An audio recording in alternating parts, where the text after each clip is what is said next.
अपकलन में आज हम लोग पढ़ने वाले हैं कुछ इन सूत्रों से संबंधित क्वेश्चन। इससे पहले जो हमने सूत्र पढ़े थे वो था केवल d/dx और x की पावर n का सूत्र पढ़ा हुआ था उससे, और एक पढ़ा था d/dx अचर वाला पढ़ा था, एक d/dx x वाला पढ़ा था, जिसमें आपका d/dx जो अचर था उसके बराबर हमारा अपकलन करने पर 0 हो जाता था मान, और जो हमारा d/dx इंटू x था उसका मान 1 हो जाता था, और जो हमारा d/dx x की पावर n था उसका सूत्र था n x की पावर n-1। 3 सूत्रों के सवाल अब तक हमने पढ़े थे। अब हमारे कुछ दिए गए सूत्र हैं, इनके संबंधित सवालों को हम पढ़ेंगे। जो हमारा दिया गया है d/dx और e की पावर x का e की पावर x हो जाता है। अगला दिया गया है d/dx और a की पावर x का सूत्र हमारा a की power x log a base e हो जाता है। अगर यहाँ पर केवल a की पावर x दिया गया तो यहाँ पर बेस a मतलब log a रहेगा, बेस e रहेगा आपका। अगर d/dx log x base e दिया गया है तो उसका केवल सूत्र 1/x होता है। और अगला दिया गया है d/dx log x base a अगर दिया गया है तो ये 1/x log e base a रहेगा। अगर यहाँ पर बेस a है तो यहाँ पर a ही रहेगा। इस प्रकार से हम सूत्रों को याद करते हैं और इस तरह के क्वेश्चनों को हम सॉल्व करने की कोशिश करेंगे। जो हमारे सूत्र दिए गए हैं इन्हीं सूत्रों के माध्यम से हम सवालों को हल करेंगे। देखिए सवाल क्या दिया गया है, कुछ भी सवाल हमारा दिया गया है नंबर 1 y बराबर e की पावर x प्लस के log x base e plus के a की पावर x। अगर यहाँ पर e लगा है तो भी सही है, अगर यहाँ से e ना लगाया जाए तो इसका मतलब भी आपका होता है कि यहाँ पर e लगा हुआ है। अगर कोई अदर संख्या लगी हुई है तो वहाँ पर a वाला सूत्र लग जाता है कि a का मतलब कोई भी आपकी वैल्यू हो सकती है। जैसे a की पावर x लिखा हुआ है तो यहाँ पर m की पावर x हो सकता है, n की पावर x हो सकता है, या l की पावर x हो सकता है। तो जिसमें l की पावर x या n की पावर x या m की पावर x आता है तो उसमें सूत्र आपका a की पावर x वाला ही लगता है। तो a का मतलब हो जाता है कि कोई भी आपकी कांस्टेंट वैल्यू हो सकती है या कोई भी आपकी चरी वैल्यू हो सकती है, उसके ऊपर जो संख्या दी जाएगी वो आपका इसी वाले सूत्र से हल किया जाएगा सवाल। जैसे आपका सवाल दिया गया है y बराबर e की पावर x प्लस के log x base e plus के a की पावर x। इसमें आपसे कह रहा है कि x के सापेक्ष अपकलन कीजिए, तो यहाँ पर लिखेंगे x के सापेक्ष अपकलन करने पर, x के सापेक्ष अवकलन करने पर अवकलन कराएंगे तो यहाँ पर आपका आ जाएगा dy/dx इक्वल टू, और जो आप लिखेंगे तो यहाँ पर भी हम लिख सकते हैं d/dx, और इसे एक कोष्टक के अंदर बंद कर देंगे कि e की power x log x base e plus के a की पावर x। अगर हम चाहें तो इसको हर पद के साथ में भी लिख सकते हैं, लेकिन अगर हम पद के साथ में लिखेंगे तो सवाल हमारा बहुत लंबा हो जाता है। हमें सवाल कम से कम शब्दों में उसका आंसर देना होता है, तो जिससे कि हमारे पेपर के समय में टाइम की बचत होती रहती है। तो उसे हम किस प्रकार से हल कराएंगे कि इसको हम डायरेक्टली अपने मेंटली प्रोसेस से हल कराएंगे। तो ये हमारा आ जाएगा dy/dx इक्वल टू, ये संख्या सभी पदों के साथ में जुड़ी हुई है। अगर आप लिखना चाहें तो इसे इस प्रकार से लिख सकते हैं कि d/dx और e की पावर x प्लस के d/dx, और ये आ जाएगा आपका log x base e plus के d/dx और a की पावर x। अब जैसा कि ये लिखा हुआ है वैसा आपका सूत्र में भी लिखा गया है, जैसा ये लिखा हुआ है वैसा भी आपका सूत्र में लिखा हुआ है, जैसा ये लिखा हुआ है वैसा भी आपका सूत्र में लिखा हुआ है। तो जो इसकी वैल्यू है वो यही वाली आपका आंसर में आ जाएगा। तो क्या आ जाएगा, तो ये आ जाएगा dy/dx इक्वल टू, अगर d/dx e की पावर x है आपका तो उसका आंसर आपका e की पावर x ही हो जाता है, प्लस के log x बेस e वाले में आपका 1/x हो जाता है, प्लस d/dx a की पावर x में आपका क्या हो जाता है कि a की पावर x हो जाता है और log a बेस e हो जाता है। ये आपका आंसर आ जाएगा। अगर आप इस चीज़ को डायरेक्ट हल कर लेते हैं तो आपकी ये स्टेप नहीं लगानी पड़ेगी, तो आप यहाँ से डायरेक्ट इस स्टेप को हल कर सकते हैं। ये हमारा इस प्रकार की प्रॉब्लम सॉल्व हो जाएगी। अगर हमारी कोई इस तरह से थोड़ी अलग प्रॉब्लम को दे दिया जाता है तो हम उसे किस प्रकार से हल कराते हैं। जैसे आपका नेक्स्ट सवाल दिया गया है, दूसरा नंबर सवाल आपका दिया गया है कि y बराबर आपका दिया गया है, y बराबर दिया जाता है आपका कि 1/2x प्लस के 1/2x प्लस के 7e की पावर x। कल हम लोगों ने 1/x वाले सवालों को सॉल्व किया था कि जब आपके 1/x दिया होगा तो हम उससे किस प्रकार से हल कराते हैं कि जो आपकी नीचे घात दी होती है। कल हम लोगों ने बात की थी, जो देखा था सवालों को, तो उसे हमने लगाया था। जैसे हमारा कोई सवाल 1/x की पावर 3 दिया गया है तो इसे हम किस प्रकार से हल कराते हैं कि जो हमारी वैल्यू दी गई है ये माइनस होकर के ऊपर चली जाती है और नीचे एक घात और बढ़ जाती है, तो उसको डायरेक्टली हम इस प्रकार से हल कर लेते हैं। उसी प्रकार से हम इसे भी हल कराएंगे। तो हमारा कितना आ जाएगा, इसे हम कराएंगे x के सापेक्ष अवकलन करने पर, एक्स के सापेक्ष अवकलन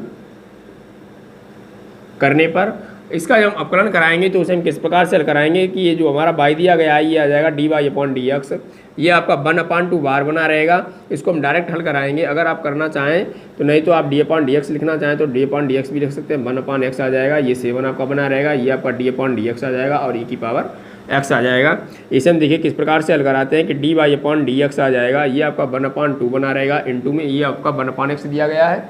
1/x दिया गया है तो इसकी घात कितनी है 1, ये घात आपकी ऊपर चली जाएगी, वो आपकी माइनस की हो जाएगी, नीचे एक घात और बढ़ जाएगी आपकी, तो इनटू में आ जाएगा माइनस के 1/x² आ जाएगा और प्लस के ये आपका 7 और ई की पावर x ही बना रहेगा, क्योंकि ई की पावर x का डिफरेंशिएशन आपका डी ई की पावर x ही होता है। ये आपका सवाल क्या आ जाएगा, ये हो जाएगा d Y upon D x equal to minus के 1/2x² प्लस के 7 ई की पावर x।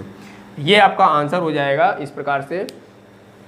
इसी प्रकार से अगर कोई आपका दूसरा सवाल दिया जाता है, अगला सवाल देखिए आपका किस प्रकार से दिया गया है, उस प्रॉब्लम को हम किस प्रकार से सॉल्व करते हैं। तो इसमें इन सवालों में कुछ भी नहीं है, अगर आप थोड़ा सा ध्यान देते हैं सूत्रों के आधार पर तो ये सवाल आसानी से सॉल्व हो जाते हैं। बहुत ही सिंपल सवाल दिए गए हैं, इसके माध्यम से आप अवकलन को भी सीख सकते हैं। अगला सवाल आपका दिया गया है, जैसे आपकी कोई सवाल आ जाती है बटे में संख्या दे दी जाए तो उसे हम किस प्रकार से हल कराते हैं। जैसे आपका सवाल दिया गया है सवाल नंबर 3, जिसमें आपसे कह रहा है कि y बराबर x³ log x प्लस के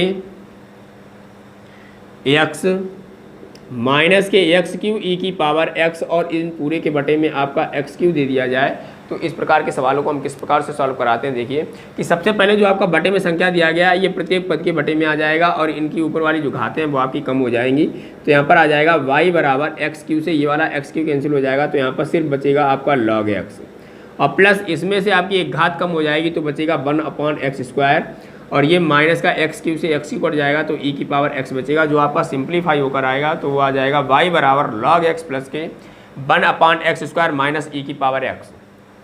इस प्रकार की आपकी समीकरण बनेगा जाके, तो इसका हम x के सापेक्ष अवकलन कराएंगे तो आपका आ जाएगा x के सापेक्ष अवकलन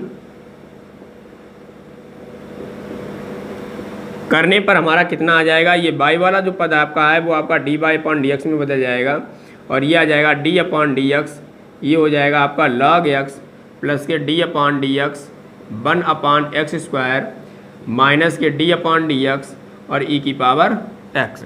यहाँ पर हम इसको हल कराएंगे तो हमारा आ जाएगा d upon D x equal to log x का हमारा हो जाता है 1/x। हमने आपको बताया था कि अगर log x के साथ में हम e को अगर नहीं लिखते हैं तो भी आपका e माना जाता है, तो इसमें सूत्र आपका वही वाला लगेगा। अगर अदर कोई संख्या आती है तो हमारा a वाला सूत्र लगेगा। तो यहाँ पर इसका हो जाएगा 1/x प्लस के, ये आपका जो सवाल दिया गया है इसको हमने बताया था कि हम किस प्रकार से हल कराते हैं कि जो संख्या बटे में घात दी जाती है उसकी हम घात को माइनस लगा करके ऊपर लिख लेते हैं और बटे में एक घात आपकी बढ़ जाती है, माइनस e की पावर x ही रहेगा। तो ये आ जाएगा आपका dy upon dx equal to ये हमारा 1/x बना रहेगा और इसे हम सॉल्व कराएंगे तो माइनस के 2/x³ आ जाएगा और माइनस e की पावर आपका x आ जाएगा। इस प्रकार से ये हमारा आंसर हो जाएगा इस सवाल का, कि अगर इस प्रकार की कोई प्रॉब्लम आती है तो हम उसे किस प्रकार से सॉल्व कराते हैं। ये आपकी प्रोसेसिंग सबसे बेहतर प्रोसेसिंग है और बहुत ही शॉर्ट तरीका इस आपको सवाल में दिया गया है। देखिए आपका सवाल कुछ, अगर हमारी कोई इस प्रकार की प्रॉब्लम दी जाती है जैसे y बराबर 5 log x बेस 10 प्लस के आपका 3 दिया गया है, तो इसे हम किस प्रकार से हल कराते हैं। तो इसे हम इसी प्रकार से हल कराएंगे, जैसे हमारा बेस 10 दिया गया है तो इसमें हम a वाला सूत्र लगाएंगे।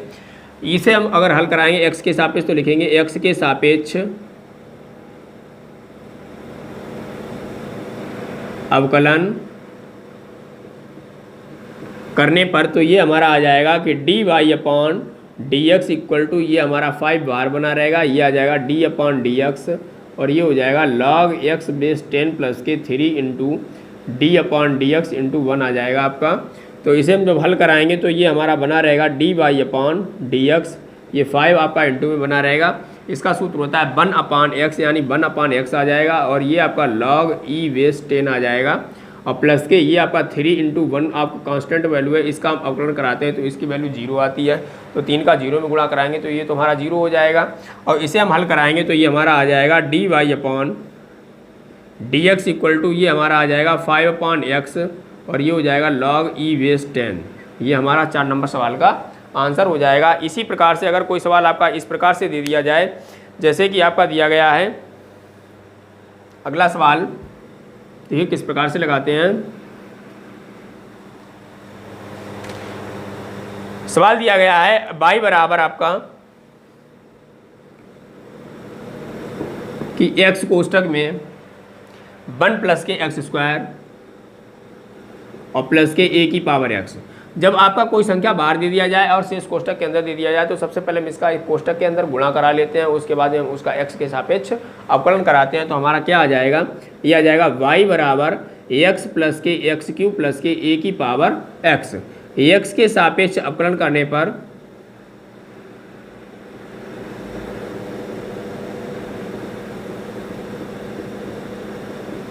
x के सापेक्ष अवकलन कराएंगे तो ये हमारा आ जाएगा dy upon dx equal to, इसे देखिए हम सबसे पहले आगे ही लिख लेते हैं और इसे हम कोष्टक के अंदर लिखेंगे एक्स क्यूब प्लस के a की पावर x आ जाएगा आपका। इसका हम अपलन कराएंगे तो उसका हम थोड़ा डायरेक्ट कराते हैं अपलन। ये हमारा आ जाएगा dy upon dx equal to, इसका हम x के सापेक्ष कराएंगे तो x का 1 हो जाता है और इसका हो जाएगा 3x स्क्वायर प्लस के a की power x log a base e, क्योंकि a की पावर x का सूत्र है हमारा a की power x log a base e। तो ये हमारा आंसर निकल करके आ जाएगा। इसे हम डायरेक्टली इस प्रकार से मेथड को प्रयोग कर सकते हैं। देखिए अगला सवाल आपका दिया गया है, अगर सवाल आपका इस प्रकार से दे दिया जाए कि आपका स्क्वायर भी साथ में दे दिया जाए तो उसे हम किस प्रकार से हल कराते हैं कि सवाल नंबर 6 में देखेंगे।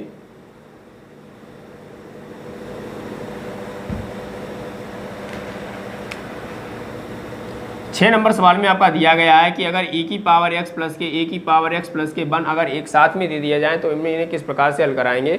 इसमें भी हम x के सापेक्ष अवकलन कराएंगे तो ये आ जाएगा x के सापेक्ष अवकलन करने पर अवकलन कराएंगे तो ये हमारा आ जाएगा dy अपॉन dx और ये आ जाएगा आपका d अपॉन dx कोष्टक में आ जाएगा e की पावर x a की पावर x प्लस 1। इसका हम डायरेक्टली अवकलन कराएंगे तो हमारा कितना आ जाएगा, e की पावर x का हमारा e की पावर x ही होता है, a की पावर x का हमारा a की पावर x और log a बेस e हो जाता है प्लस 1 का 0 हो जाता है। तो हमारा आंसर आ जाएगा d upon dx equal to e की पावर x प्लस के a की पावर x और log a बेस e। ये हमारा आंसर हो जाएगा। इस प्रकार से बहुत ही सिंपल सवाल दिए गए हैं आपके, इन्हें अगर हम इस प्रकार से सॉल्व कराते हैं तो बहुत ही आसानी रहती है और सवाल गलत होने के चांसेस कम रहते हैं। अगर आपका सवाल कुछ इस प्रकार से दे दिया जाए तो देखिए हम किस प्रकार से लगाते हैं। सवाल नंबर 7 दिया गया है आपका।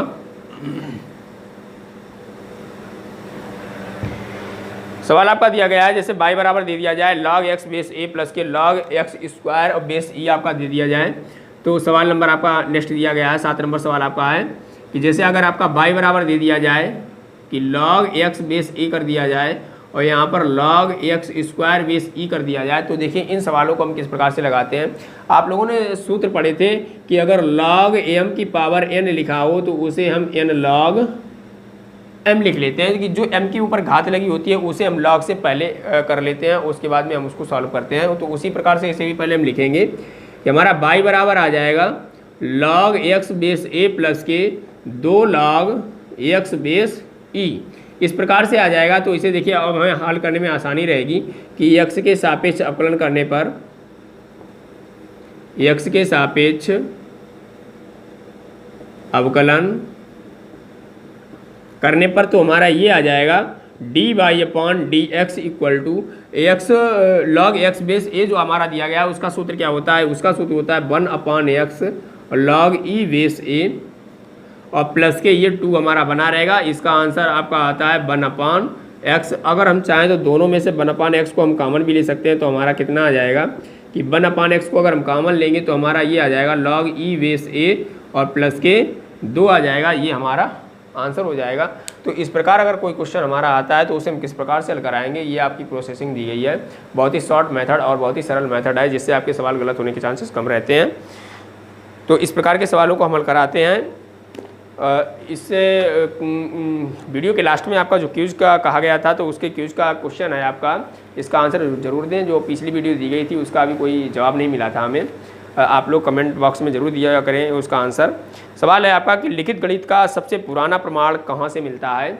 बहुत ही अच्छा क्वेश्चन है, गणित से संबंधित क्वेश्चन है आपका कि जो लिखित प्रमाण आपका मिला था, सबसे पुराना प्रमाण कहाँ से मिला था, कि कहाँ पर लिखित का प्रयोग सबसे पहले किया गया था।